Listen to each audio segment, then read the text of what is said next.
Hello, beautiful combabes. I don't have much time, so while I do my everyday makeup look, I'm going to do a very quick checklist of all the things that you need to actually care about and think about when you're going to university. Things that no one tells you about.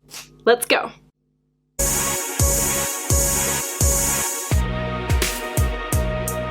For those who don't know, I am Clementine, I'm a uni student, and I live in London. When I packed to go off to uni, I got pots, pans, beddings, all that stuff, but there was one thing that I forgot, and that was tuition fees and debt. I'm French, so when I first came to uni here, I was actually so shocked at the price of education, and the fact that students were pretty much complacent towards it. So I already made a video about why tuition fees were so high. You can watch it right here or here.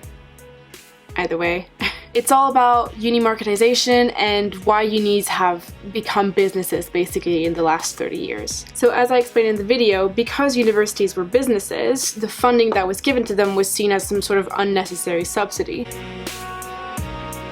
And removing it meant basically creating a more competitive spirit that would drive research, teaching, and better standards for everyone in general. Obviously, under this new model, students would be the ones funding the entirety of their education by investing in that product for their future. This is an awful way of viewing education, and it has so many awful consequences for the future. So many. For universities and students. Right, so I just put on a bit of a luminizer just to give a extra shine and glow to my face that looks quite natural, and I'm gonna move on with a CC cream that I like to put on when I'm too lazy to put foundation on.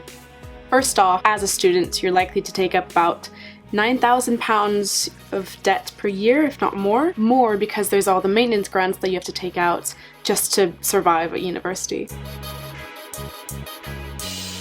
If you're an international student, you're even more f***ed, given that you don't even pay 9K, you pay more every year. And when I mean more, I mean more every year. Side note as to why all of this is pretty much racist. Fees were first introduced for international students in the 1990s, under the pretext that because they're not national students then they should be paying, and only then were they rolled out to national students. So basically, because no one protested when they pit national students against international students, then they got to test out the model and see how much money they could make exploiting students. And the same thing is happening for the NHS now, basically. So now people are like, oh, migrants, they should totally pay for health services, and I'm giving it actually 5 years before everyone has to do the same thing. That's how they get you.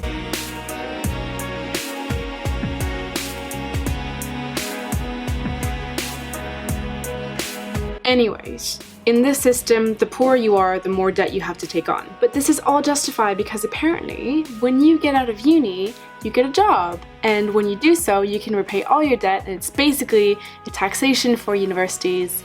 No one really suffers from it. This is bullshit. Bullshit. And it really grinds my gears that people think this. So there was a study done in 2015 that showed that about 3/4 of the people who take on debt will never be able to repay it in full, ever. So now you're probably like, problem solved then, right? No one's gonna have to repay their debts, they're just gonna forgive them. No.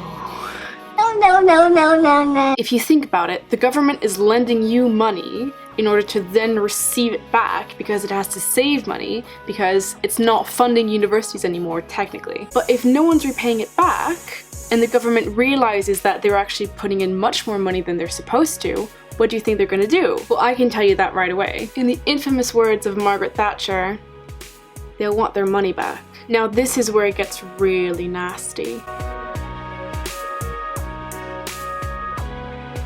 Technically, if it wants to, the government can take back money from you whether you want it or not. And there's several ways it can do that. The first way is to change the terms of your contract, which they can do. So in case that's not clear, the government can change the terms of loans you have signed with it already. So in 2016, what they did was the repayment threshold of 21K a year, you know, that thing that tells you you can't start repaying before you reach £21,000 of salary per year, they froze it. Now it doesn't seem massive when you say it like this, but basically what it means is that before it was going up with inflation, and now it stopped. So when inflation goes up and salaries also inevitably rise, kind of, that repayment threshold will stay fixed, which means that you'll have to start repaying sooner and you'll have to start repaying more. And through these little tiny ways that you don't even notice at first, they can f fuck you over like crazy. And again, you have already signed that contract. So the second way is to sign off all of your debt to some private debt collector company, basically. So they sell it at the fraction of the cost to them. They sell your debt, they get a bit of the money back basically by selling it off, and then the debt collection is in the hands of that private company. Now the really awful thing about this is that private debt collectors are so much more ruthless than public bodies. Like, they do not care about you. They're not going to make any deals, they're going to pursue you until like you literally cannot escape them. And again, this has already happened. Universities have already started selling off these debts to private companies. The third way for the government to get its money back is to pay private debt collectors to get that money back basically one way or another. And this is the model that we're seeing in the US right now. So the US government spends about £1 billion a year paying people to collect debt from people who have no money. They repossess their paychecks, their cars, their houses, their everything that they own, basically. Block their accounts, anything that it takes to get that money back. Which means that if you've taken on debt thinking that you will never have to repay it, well, you're fucked. And of course, they don't tell you any of this.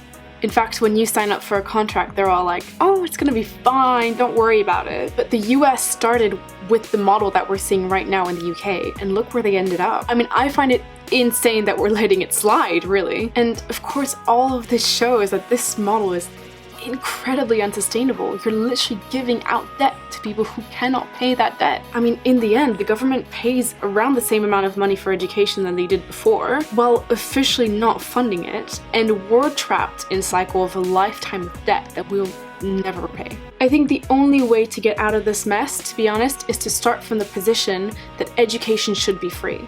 It should be free, not because it's a right, but because most of the people who need an education, and not just a degree, I think that's really important, the distinction between the two. The people that need education the most are the ones who can't afford it.